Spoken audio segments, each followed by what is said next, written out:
બહેનો બેઠી, બહેનોને કહું છું તમારો વીરો બેઠો છે, તમે કોઈ ચિંતા નહીં કરતા. અને જ્યારે તમે લોકો હાકલો કર્યો ને ત્યારે પરસોત્તમ સોલંકી જીવ દેવાય તૈયાર છે.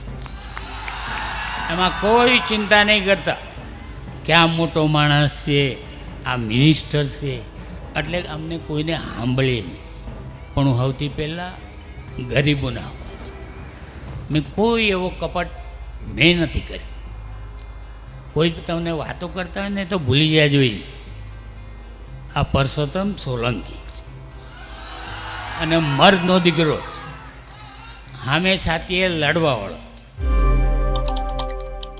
ગુજરાતમાં છેલ્લા કેટલાય સમયથી કોળી સમાજ ચર્ચામાં આવ્યું છે અને કોળી સમાજની સાથે સાથે ચર્ચામાં આવ્યા છે પરસોત્તમભાઈ સોલંકી. પરસોત્તમભાઈ સોલંકીના અનેક નિવેદનો પણ એવા સામે આવ્યા કે જેને લઈ અને અનેક ચર્ચાઓ થઈને એ ચર્ચાઓ થઈ પરસોત્તમભાઈ સોલંકીના ધોકાવાળા નિવેદનને લઈને. આ તમામ બાબતને લઈને પણ તેમના દ્વારા ખુલાસો કરવામાં આવ્યો અને હવે તેમના દ્વારા એક વાત કહેવામાં આવી છે અને જે નિવેદનને લઈ અને અનેક ચર્ચાઓ થઈ રહી છે. શું છે સમગ્ર મામલો વિગતે ચર્ચા કરીશું. નમસ્કાર, હું છું ઉજ્જવલ અને આપ જોઈ રહ્યા છો નિર્ભય ન્યૂઝ.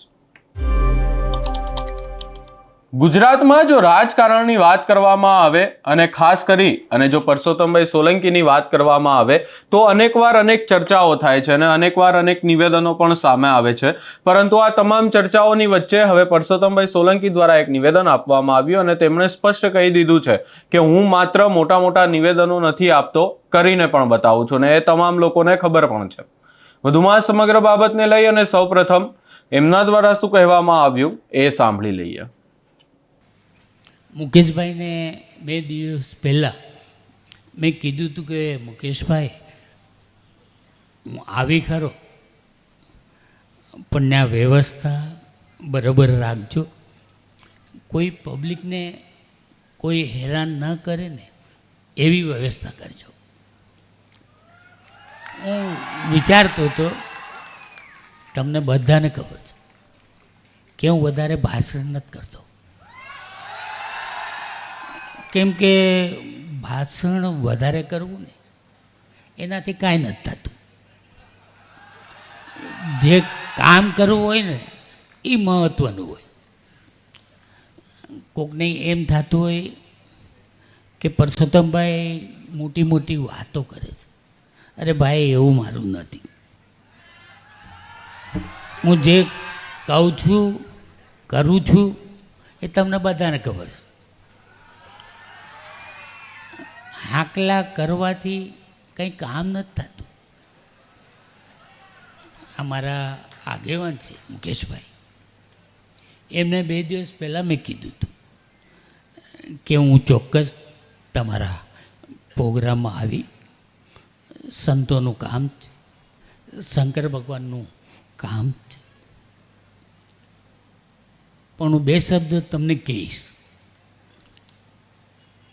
ભાષણ નથી કરતો એનો મહત્વ એમ નથી, ભાષણ કરવાથી એ કંઈ કામ નથી થતા. મારે જે કરવાનું જ ને એ તમારી બધાની સેવા છે. અને મેં મારી જિંદગીમાં, હું 35 વર્ષનો હતો, આજે 30 વર્ષ થઈ ગયા, મેં તમારા બધાની સેવા કરી છે. મેં કોઈ પેટમાં કપટ નથી રાખ્યું. મને અહીંયા બધા બેઠા, અહીંયા બધા ધારાસભ્ય બી બેઠા. મેં કોઈ દિવસ કોઈનું કંઈ નથી કામ કર્યું એવો કોઈ એક દાખલો દેખાડો મેં નથી કર્યું. મારા પેટમાં પાપ નથી. જે મારે ત્યાં ગાંધીનગર આવ્યા હોય, મારી ઓફિસમાં હું બેઠો હોય તો એ લોકોને ચા પાણી પીવડાવું અને બપોરનો ટાઈમ હોય અને સાંજનો પહેલાં પૂછું કે તમે જમીને આવ્યા? ન જમ્યા હોય ને હું બધા રખડતો. મેં મારા સંસારનું મેં જોયું નથી. આ 40 વર્ષ થઈ ગયા. વિચાર તો કરો. માનીય આપણા આગેવાન, જેમને હમણાં મોટો દિલ્હીમાં વર્ચસ્વ જમાવ્યું છે એવા આપણા નરેન્દ્ર મોદીજી અને આપણે અહીંયા હાંકલા કરવા ઊભ્યા છે માન્ય શ્રી અમિતભાઈ. હું ઘણીવાર એમને વાત કરું ને તો કે પરસોત્તમભાઈ તમે વિચાર કરોમાં લખીને આપો, બધા કામ થઈ જાય. હવે આનાથી મને વિશેષ શું જોઈએ? અને તમને કોઈ બી આવે ને તો કહેજો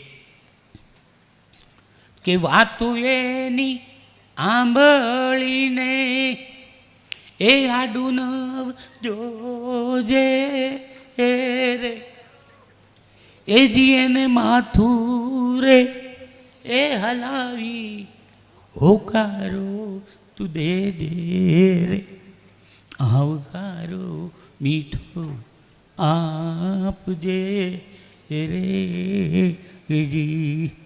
આવો મારા મંગલે.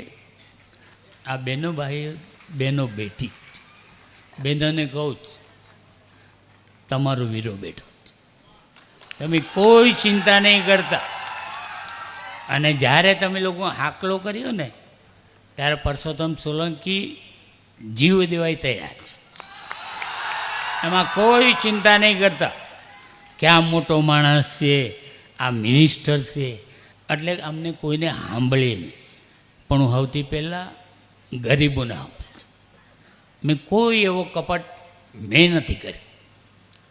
કોઈ તમને વાતો કરતા હોય ને તો ભૂલી જાય જોઈએ આ પરસોત્તમ સોલંકી છે અને મર્દનો દીકરો છે, સામે સાથીએ લડવાવાળો છે. અહીંયા તેમના દ્વારા સીધી જ વાત કરવામાં આવી છે. કહેવામાં આવ્યું છે કે મોટા મોટા નિવેદનો કરવા, રાજકારણ કરવું, ભાષણ આપવું તેવું તેમને નથી આવડતું, પરંતુ જો લોકોના કામ કરવાની વાત આવે અને કોળી સમાજની ખાસ કરીને વાત આવે તો પરસોત્તમભાઈ સોલંકી હંમેશા આગળ હોય છે એવી વાત કરવામાં આવી.